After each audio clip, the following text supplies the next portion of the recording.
Now let us consider the issue of bonus shares. So first understand the meaning of bonus shares. Bonus shares refer to the capitalization of reserve and profit. So whenever shares are issued, no money is received from the shareholders. Bonus shares are issued to the existing shareholders without their giving any money to the company. Only thing is, whatever money is lying in the reserve account and profit and loss account will be converted into capital account. That is called capitalization of reserves and profit. The company issues shares to the existing shareholders without any consideration. So capitalization of profits by bonus issue may be done in two ways. One is making partly paid up shares fully paid up. Second is issue of bonus shares. So what is the meaning of making partly paid up shares fully paid up? For example, let us say the company has issued shares of face value of 10 rupees and they have been paid to the extent of only 5 rupees. The remaining 5 rupees has not been called. Now company can convert some of the reserves into this paid up capital. That means the remaining 5 rupees can be taken from the company's reserves and the shares will be made fully paid up. That is converting the reserves into share capital account. And the second way of doing it is to issue the bonus share. That means issue additional share to the existing shareholders based on a certain ratio which is to be decided by the board of directors of the company. And there are certain guidelines laid down for issue of bonus shares. These guidelines are as under. One is the Articles of Association must provide for issue of bonus share. That means there must be a clause in the Articles of Association of the company that the company is authorized to issue bonus shares. If such clause is not available, then Articles of Association needs to be amended before the company can decide on the issue of bonus shares. Second is SEBI approval has to be obtained by the company. And third is such issue does not dilute the value of the rights of the holders of debentures, convertible, fully or partly. If there are debentures on the books of the company, such issue should not dilute the value of the rights of the holders of such debentures. And fourth point is reserves created by revaluation of fixed assets are not capitalized. That means whatever reserves are there on account of the revaluation of the assets cannot be used for the purpose of converting those reserves into share capital. That means they cannot be used for issue of bonus shares.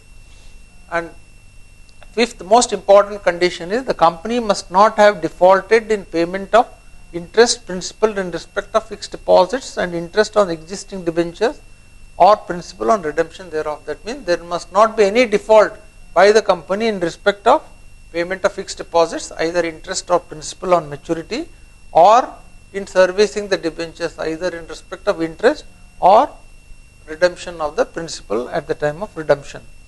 And next one is the company has sufficient reason to believe that it has not defaulted in payment of statutory dues of the employees. That means all the statutory dues of the employees have been met by the company. For example, payment of provident fund dues, payment of pension contribution, etc. have been made by the company. Then lastly, the bonus shares are issued within 6 months from the date of approval by the board. After the board approves the issue of bonus shares by the company has to issue the shares within a period of 6 months. Now let us try to understand the accounting entries in respect of making partly paid up shares as fully paid up. Then we will take up accounting entries in respect of bonus shares. So in the first case, partly paid up shares to be converted into fully paid up shares. There what we are doing is we are converting the reserves into capital account. Therefore, capital reserves account can be debited with the amount, or debenture redemption reserve account can be debited, or general reserve account can be debited, or profit and loss account can be debited, or all of them can be debited with certain amounts. That means the money can come from any of these 4 accounts, and then credit will be to the bonus to shareholders account for making partly paid up shares as fully paid. And for making final call, then equity share final call account has to be debited and then to equity share capital account. And finally, adjusting final call against bonus to shareholders, we can again debit bonus to shareholders account by crediting the amount to equity share final call account. That is how money is lying in the reserves account in whatever form they are converted into share capital account. That is what we call converting partly paid up shares into fully paid up shares. Now let us find out how the accounting is done in respect of fully paid bonus shares. So as we know, even in the case of bonus shares, all reserves are capitalized into. So the reserves can be any one of the following, that is the capital reserve account or debenture redemption reserve account or general reserve account or profit and loss. So any of these accounts can be debited, or any or all of these accounts can be debited with certain amounts, and the credit will go to bonus to shareholders account. And once the bonus shares are issued, then this bonus to shareholders account will be debited and equity share capital account is credited. That means we are converting reserves into share capital account. That is what we call capitalization of the reserves. Now let us discuss a little bit about the non-voting shares which may be issued by the company. Non-voting shares, as the name indicates, are the shares which do not carry voting rights for the shareholders. A company share capital may consist of the following, that is equity shares with voting rights, equity shares without voting rights, and also preference share capital. The main objective of issuing non-voting equity shares is to enable the management to raise the resources without losing management control. Normally, whenever extra capital is issued, then there is a likelihood that the shareholding of the promoters may go down, and because of that the management may lose control of the company. So in order to ensure that the company can raise extra resources without losing management control, companies normally come out with the non-voting shares to be issued to the shareholders.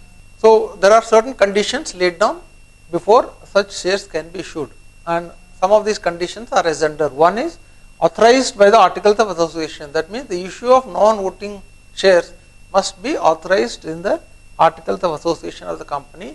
If the articles do not contain such provisions, then first you have to amend the Articles of Association, then only such non-voting shares can be issued by the company.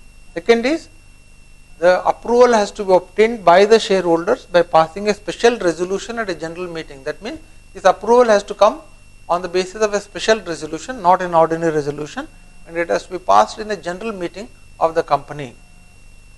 Then third condition is only 25% of the paid up capital of the company can be issued as equity shares without voting rights. That means the total non-voting shares cannot exceed 25% of the total shares issued by the company, and only a public limited company can issue shares in respect of non-voting shares. That means private limited companies are not allowed to issue shares which are called non-voting shares.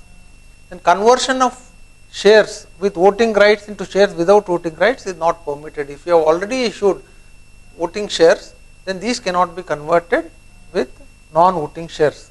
Such shareholders are entitled to all rights and bonus shares but do not enjoy voting rights. That means all the shareholders who have got non-voting shares are entitled to all the rights as other shareholders, including getting bonus shares, but they are not entitled to vote in the meeting of the company. Now we will go to the second part of the company's accounts, that is, let us see how the various financial statements of the company are required to be prepared. What are the salient features of the requirement of preparation, presentation and disclosure of financial statement in respect of companies. So there we will be discussing, one, the form of the balance sheet, and what are the legal requirements for assets of the companies, and what are the legal requirements for liabilities of companies, and what are the legal requirements for a profit and loss account. So as we know, section 209 of the Companies Act 1956 makes it compulsory for a company to keep certain books of account. So in terms of this section, it is mandatory for any company to keep a minimum number of books, and section 210 governs the preparation of the final accounts. This section gives as to how the accounts have to be prepared and presented to the various users of the financial statement. And section 211 requires that the balance sheet of the company exhibit a true and fair view of the state of affairs of the company. It also states that the balance sheet should be prepared in the form set out in part 1 of schedule 6 of the act, and also keep in mind the general instructions and notes given in the schedule. That means the format of the balance should be in the form given in part 1 of schedule 6 of the Companies Act. And it also prescribes two alternate forms in which balance sheet can be prepared. One is called a horizontal type of balance sheet and the other is called a vertical type of balance sheet. In case of a horizontal type of balance sheet, the assets are first presented, followed by the liabilities in a horizontal manner. Whereas in the case of a vertical balance sheet, there will be two sides to the balance sheet. On the left hand side, liabilities will be presented. On the right hand side, assets will be presented. So the company has got the choice of presenting the balance sheet either in the horizontal form or in the vertical form. And Schedule 6 of the Companies Act does not prescribe any form in which profit and loss account has to be prepared. That means there is no format given for the profit and loss account, but only it says that the profit and loss account should give a true and fair view of the profit or loss of the company and should comply with the requirements of Part 2 of Schedule 6. So there is a Part 2 of Schedule 6 which gives certain requirements in respect of preparation of the profit and loss account. That means what are the various items of expenses and income which need to be disclosed in the profit and loss account are also stated in this schedule. So accordingly, all the requirements which are contained in that Part 2 of Schedule 6 need to be complied with while preparing the profit and loss account of the company. Now let us talk a little bit about the format of the balance sheet as to how balance sheet has to be presented either in a horizontal form or in a vertical form. Let us start with the liabilities first. In the case of liabilities, normally they start with the share capital followed by reserves and surplus, then we give secured loans, then unsecured loans, then current liabilities and provisions, then current liability. Within that we give separately current liabilities and separately for provisions and other provisions. This is how the liability side of the balance sheet need to be presented. These are the main headings under which all the items have to be classified or segregated. And as far as assets are concerned, we always start with fixed assets followed by investments, then current assets, and among current assets we have to give loans and advances separately, and then miscellaneous expenditure is to be shown separately under miscellaneous assets. Then profit and loss account, if there is a debit balance, also will come on the asset side of the balance sheet. Now let us try to understand in detail a little bit about the various assets and liabilities, how they have to be presented in the balance sheet. As far as fixed assets are concerned, the instructions are they must be classified and distinguished. That means different items of fixed assets have to be classified separately. For example, land and building has to be shown separately. Similarly, machinery, plant and machinery has to be shown separately. Vehicles have to be shown separately. Then intangible assets have to be shown separately.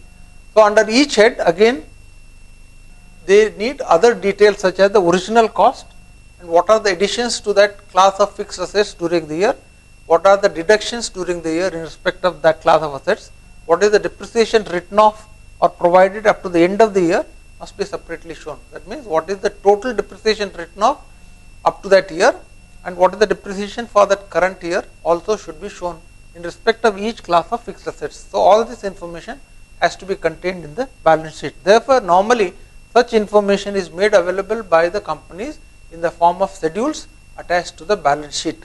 Investments have to be classified in 4 categories: investments in government or trust securities, investment in shares, debentures, bonds, etc. Then investments in immovable properties and investments in the capital of partnership firms. In addition to that, nature of investments and mode of valuation has to be stated as to how the investments have been valued in the books of the entity have to be stated. Then the aggregate amount of quoted investments and market value plus aggregate of unquoted investments should be stated. What is the meaning of quoted investments? Investments which are quoted on the stock exchanges have to be shown separately. And in respect of investments in those companies which are not traded on stock exchanges, they are called unquoted investment. They have to be shown separately. This is the requirement in respect of investments. So in respect of current assets, loans and advances also there are certain requirements. One is method of valuation in case of inventory has to be stated as to how the value of the inventory has been arrived at. Normally, as we know that the companies are required to follow certain valuation norms for valuing the inventories. There are different methods of valuation of inventories, and whatever method the company has followed has to be clearly stated. And in respect of sundry debtors, that is receivables, breakup needs to be given in terms of secured debtors, unsecured debtors and doubtful debts. All this has to be shown separately in the balance sheet. Then in respect of miscellaneous expenditure, each item of miscellaneous expenditure should be stated separately. There could be different items which are clubbed under miscellaneous expenditure. Therefore, each of them needs to be stated in the balance sheet separately. And the legal requirements for liabilities for certain items are as under. One is the share capital. In this case, the company is required to show in the balance sheet itself the details such as authorized share capital, issued capital, called up capital, subscribed capital, calls in arrears and paid up capital to be given. That means all this information has to be compulsorily given in the balance sheet. Then different classes of shares to be stated separately. And as far as reserve and surplus is concerned, in case of each reserve, that means the company may have more than one reserve. There could be general reserve or capital reserve or revaluation reserve. So in case of each of these reserves, its nature, amount, additions to it after the last balance sheet, utilization from such reserve must be stated. So how the reserves have moved from the date of the last balance sheet to the date of this balance sheet needs to be shown there under the heading reserve and surplus. In case of secured loans, in case of debentures, terms of redemption or conversion must be stated. If there are secured debentures, as to when they are to be redeemed and what are the terms of conversion have to be stated in the balance sheet. And then if there are any loans from directors, managers, etc., they must be reported separately in the balance sheet. As far as unsecured loans are concerned, again loans from directors, managers should be shown separately. The idea is the investors or the users of the financial statement must know as to what are the benefits accorded to the directors and managers from the company. And in case of current liabilities and provisions, both previous provision and addition thereof should be stated. That means the position as at the beginning of the year plus whatever additions have been made during the year have to be stated separately. In the case of contingent liabilities, we have to show both provisions for contingent liabilities, provisions existing as at the beginning of the year plus whatever additions made also has to be stated. Then each item of outstanding expenses to be stated separately. That means outstanding expenses may be on account of, let us say, salaries, maybe on account of wages, maybe on account of fuel and power. So they have to be shown separately in the balance sheet. Then as far as profit and loss account is concerned, there are again certain requirements which need to be fulfilled. So as we have already seen, there is no special format given in the Companies Act for the profit and loss account, but there are certain general guidelines given in part 2 of schedule 6 of the Companies Act, and these need to be followed in the preparation and presentation of the profit and loss account. So as far as general instructions are concerned, these are the general guidelines given therein. One is all material information to be disclosed. That means whatever information is material must be disclosed, and what is material again is a matter to be decided by the company. That means materiality depends on the facts and circumstances of each case. Similarly, corresponding figures for all items for the immediately preceding year to be shown. That means if there is sales are given in the profit and loss account, you have to show the sales for the last year also. Similarly, if purchases are shown for the current year, purchases for the last year also have to be shown. That is, corresponding figures for all items stated in the profit and loss have to be shown. Then similarly, various items of incomes and expenses to be grouped under most convenient heads. Though the Act does not specify what are the convenient heads, the company can group these expenses under convenient heads. For example, normally all salaries and wages will be under one head, all telephone expenses will be under one head, stationery and printing will be under one head, and so on. So all items of income and expenditure have to be grouped accordingly. And similarly, profit before taxation, provision for tax, profit after tax to be disclosed separately. All these three items have to be shown separately. That is PBT, that is profit before tax, then provision for tax, after that PAT, that is profit after tax, have to be shown. All appropriations made out of profit to be shown separately. That means what happens to the profit, how that has been utilized, how much money has been transferred to general reserve, what are the dividends payable to be paid, they have to be disclosed separately in the profit and loss account. And now we will go to the specifics of the profit and loss account, that is income and expenditure. As far as income is concerned, then it has certain guidelines which need to be followed in presenting the income items in the profit and loss account. One is sales in respect of each class of goods as well as the total turnover has to be shown. If the company is dealing with several kinds of goods, classes of goods, then sales under each of these classes has to be shown separately, as also the total sales, that is the total turnover also has to be shown. Then income from trade investment and other investments has to be shown separately. It cannot be clubbed along with the sales. Then profit or loss made on account of sale of fixed assets and investment also has to be shown separately. That means sales from the normal activities of the entity, other income, and then sale, profit or loss on account of sale of fixed assets investment. All these three are required to be shown separately in the income statement. As far as expenditure is concerned, raw material consumed has to be shown, value of work in progress at the beginning of the year and at the end of the year to be shown. Similarly, opening stock of finished goods and closing stock of finished goods also have to be shown separately. Then amount expended on stores and spare parts, power and fuel, repairs to plant and machinery, repairs to building, rent, wages, salaries, etc., insurance, rates and taxes, miscellaneous expenditure to be shown separately. That means they have given the major headings under which different items of expenditure have to be classified and shown. So, in addition to that, if the company wants to show some other heads of income, that is also permitted, but by and large all these heads of income which are shown here must be there in the profit and loss account of the company. Depreciation also has to be shown separately, depreciation on fixed assets. Then similarly, interest paid, payable on debentures and loans have to be shown separately, provision for income tax has to be shown separately, and payment to auditors has to be shown separately. This last one is very important because auditors are supposed to be independent entities who are required to certify the true and fair position of the balance sheet as well as the profit and loss account. Therefore, the amount paid to the auditors need to be shown separately so that people can make an independent judgment of the independence of the auditors based on the payments made to the auditors. Then certain qualitative information also is required to be shown in addition to the quantitative information which we have discussed so far. That is, what are the qualities of raw materials consumed, what are the qualities of opening stock, purchase, closing stock and sales also required to be shown there. Then similarly, license capacity, installed capacity and actual production has to be shown. Value of imports on CIF basis has to be shown, that is cost, insurance and freight basis they have to be shown. Then earnings and expenses in foreign currency is required to be shown, and finally dividend remitted outside India in foreign currency also has to be shown separately in the profit and loss